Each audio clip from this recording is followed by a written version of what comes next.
Hello and welcome to my YouTube channel. If you're regular here, you know I review many photographic, audio and video related products. Well, today I'm looking at an old camera, actually not just one particular camera.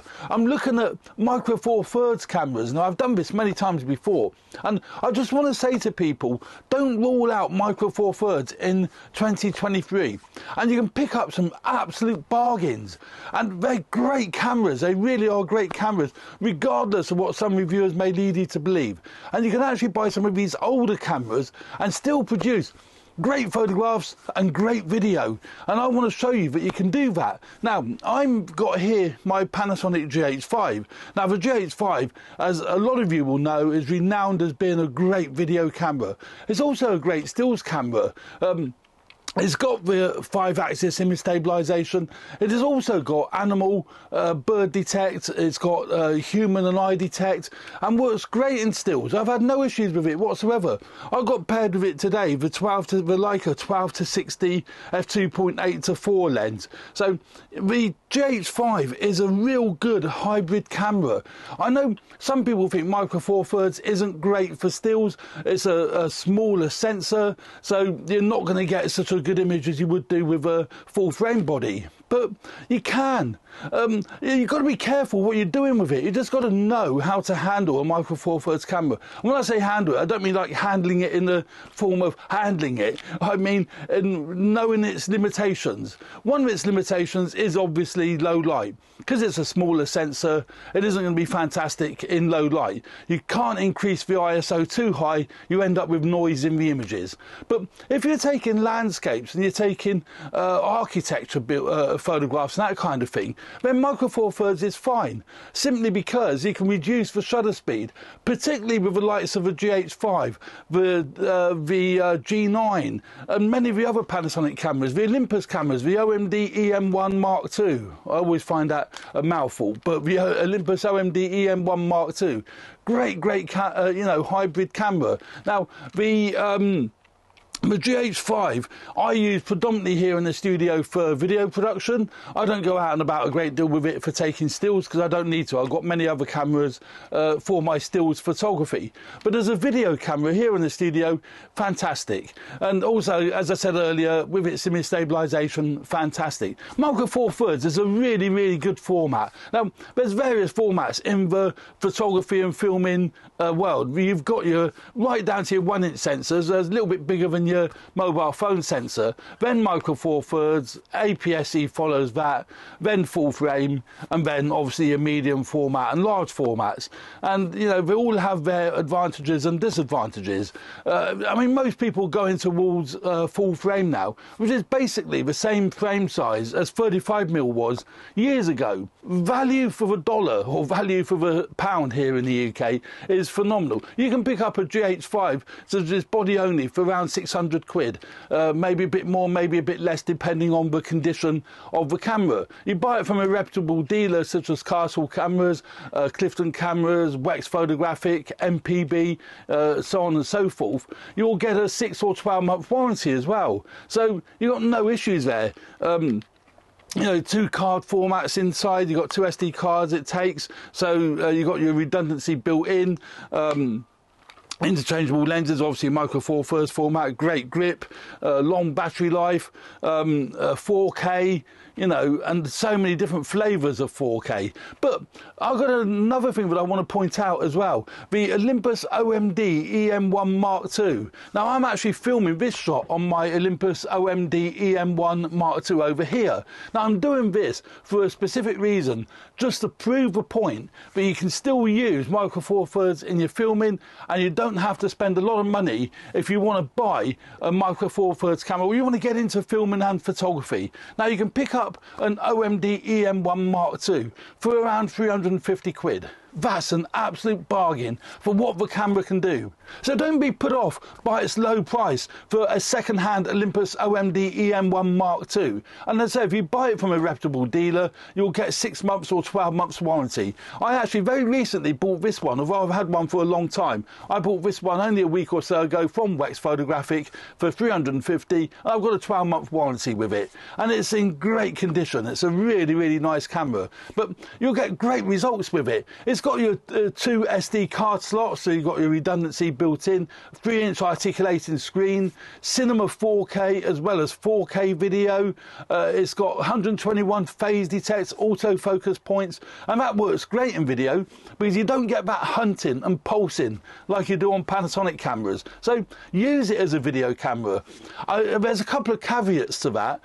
It has got a 30-minute record limit, so you can't record one clip for longer than 30 minutes. And also, because of the file format, which is FAT32, it only records 4K for about 5 minutes per clip. So although the recording will carry on for 30 minutes, it breaks it up into smaller clips. And that's a real pain in the butt when it comes to editing. So I'm outputting via HDMI to my Atomos Ninja Flame, but I can see there.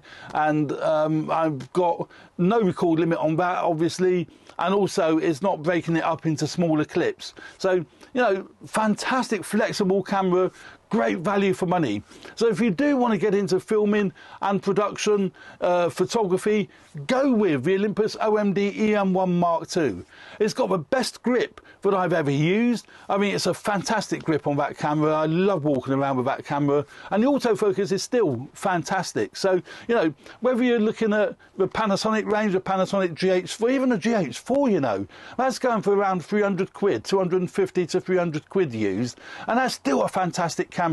Or get the GH4R, which has got no record limit. You know, these are great cameras. Micro Four Thirds is great, and they produce great results. The lenses are great. As I say, this is the 12 to 60 on my GH5. Beautiful lens, tag sharp.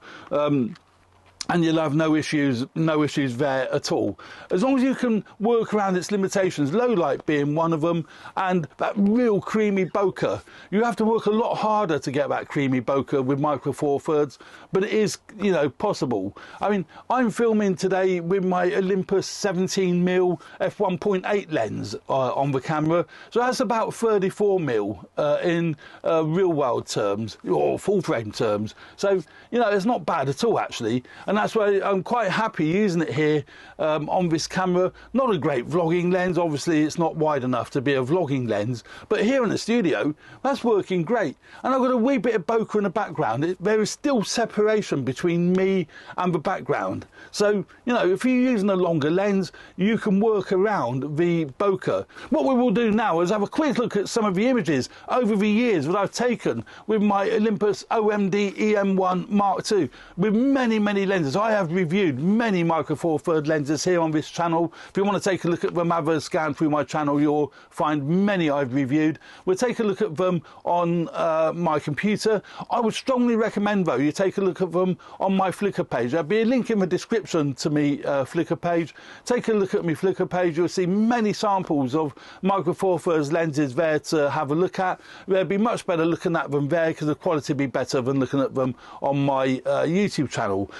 But if we look at some of these here, now these were taken in devices with me EM1 Mark II, not this particular EM1 Mark II, but my other EM1 Mark II, and these were taken with my 40 to 150 f2.8 Pro lens. So again, colours are vivid, colours are strong, beautiful colours, lovely sharpness, just works a treat. You know, brickwork is nice and sharp, just really nice images, and, you know, a great combination.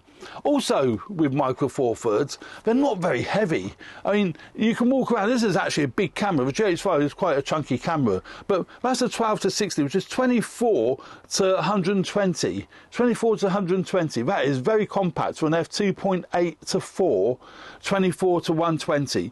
And, you know, if you are doing hiking or you're doing landscapes and you know, you don't want to cart around, you know, a lot of heavy gear, take around the Olympus OMD EM1 Mark II with a lens like this, and you're laughing because you can use Panasonic lenses on your Olympus bodies and vice versa, completely interchangeable.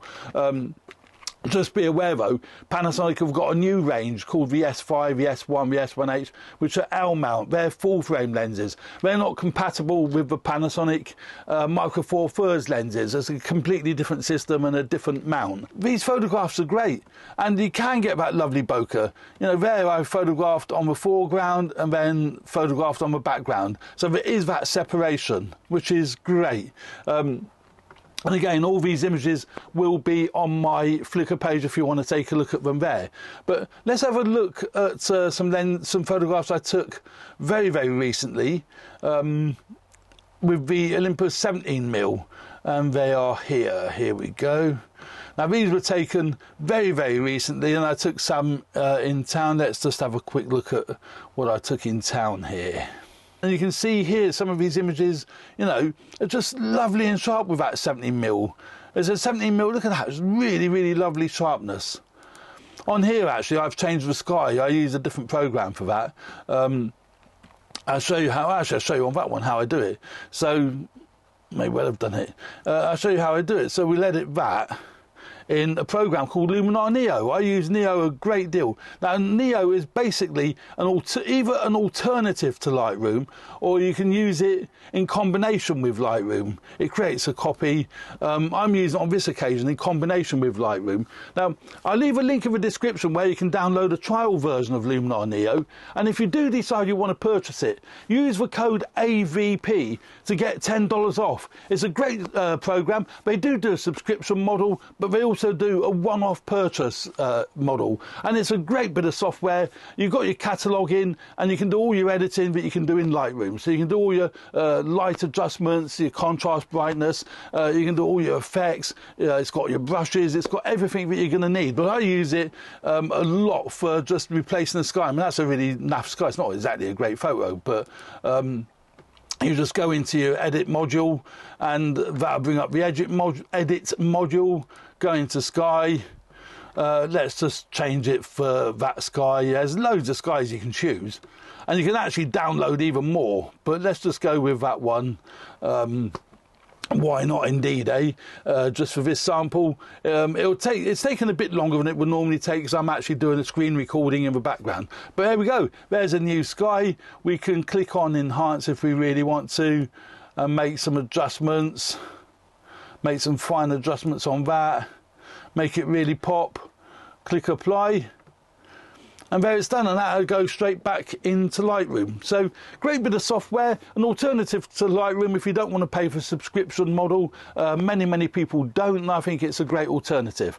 So, yeah, there we go. That's a few images. There we go. It's back in Lightroom now. So, before and after.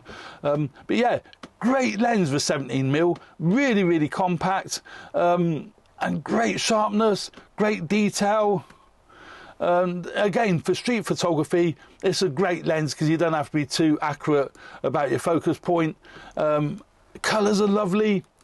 I can highly recommend the Olympus and Panasonic cameras. I've also got a little Panasonic GX80, and this is a little beaut, this little GX80, with a little kind of pancake 12 to 32 Panasonic lens on, you know, tilting screen, you know. So yeah, a great little camera, and again, a great little street camera, very well made, 5-axis image stabilization, but it has the same Micro Four Thirds mount that, you know, the other cameras I've been talking about have. So again, very cheap to buy on the used market, particularly if you buy it from a reputable dealer. You'll get your warranty. So you know, it's a lovely little camera, and that all produced, I mean, it's only 16 megapixel, this one, it's not the 20 megapixel one, but yeah, great little camera. I've taken many brilliant photographs with this little camera, and I, you know, really enjoy using it.